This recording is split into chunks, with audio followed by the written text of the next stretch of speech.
Hello and welcome to another video.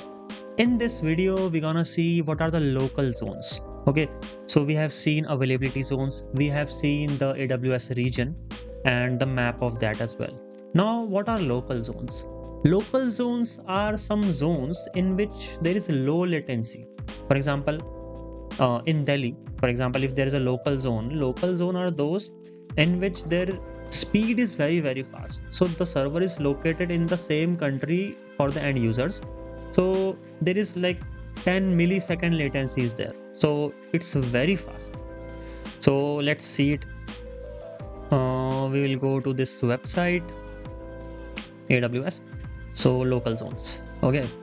Run application on AWS infrastructure closer to your end users, right? So who uses them? Netflix uses them, Couchbase uses them, esports as well. So there are some region in which companies want end user experience to be very fast. For example, Netflix or any gaming kind of a stream. So in that case, these local zones are used. Okay.